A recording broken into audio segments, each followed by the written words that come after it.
Konnichiwa. Today I want to talk about learning Japanese.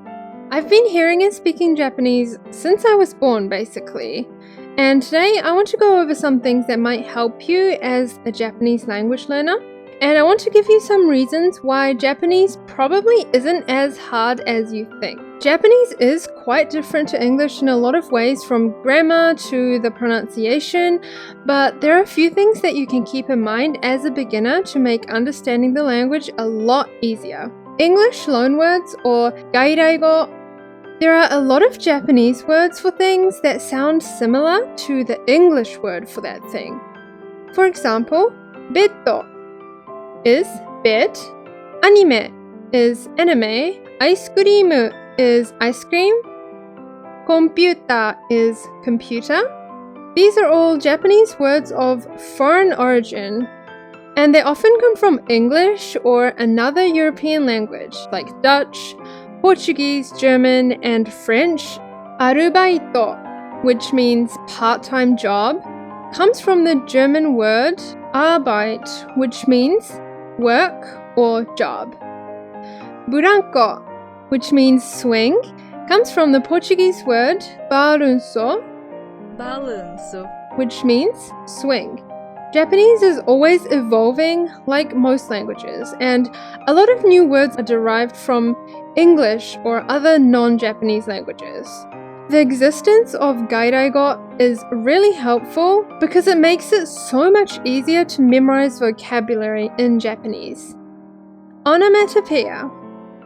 Japanese has a lot of onomatopoeia, which are words that come from sounds, or words that sound like what they're describing.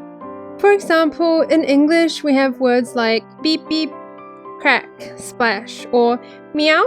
They sound like the concept they're describing. And in Japanese, this kind of word is used very often. You've probably heard some of these words before, like doki doki, nyan nyan, pach pach, gata gata.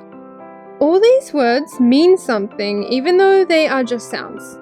Doki doki is the sound of a pulse or a heartbeat. Nyan nyan is the sound of a cat. Pach pach is usually used for the sound of clapping, and gata gata is used for clattering or sometimes when someone's shaking really hard.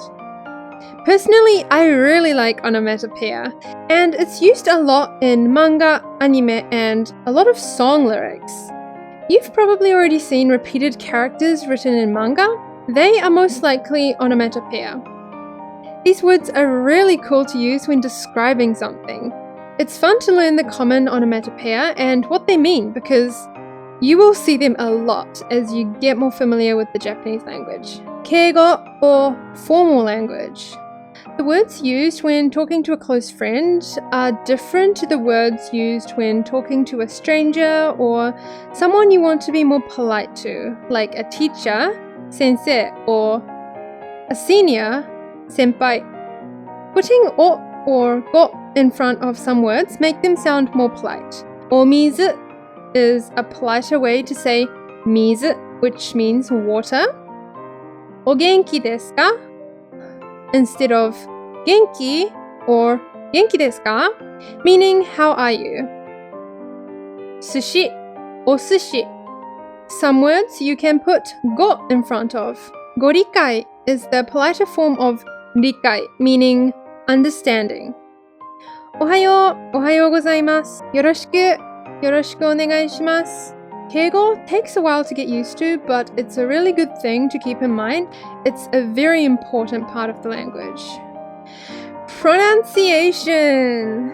The best way to learn to speak Japanese is by learning all the sounds that make up the language.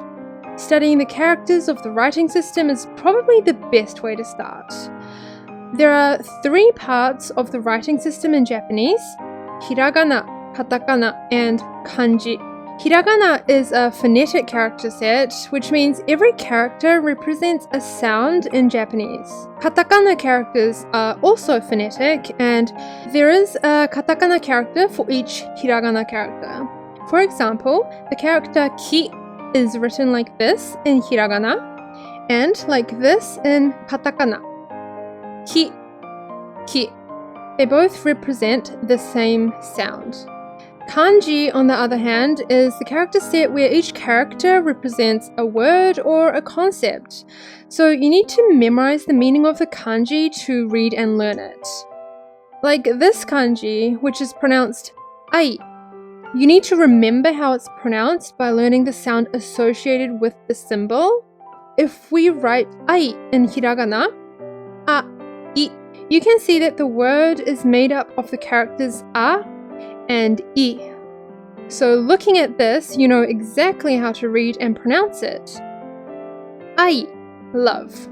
Learning all the hiragana will give you a really good foundation for learning the sound of the language and pronunciation.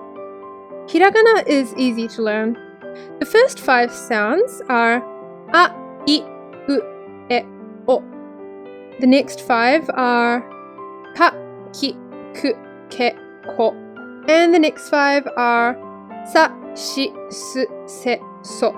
And so on. It's pretty easy. So if you are a beginner to the Japanese language and you want to learn the best place to start, I recommend learning hiragana and katakana and memorizing the sounds. Every single word in Japanese is made up of sounds that show up in the hiragana list. So it's a really good place to start.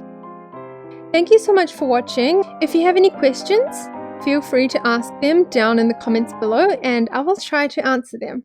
Bye bye!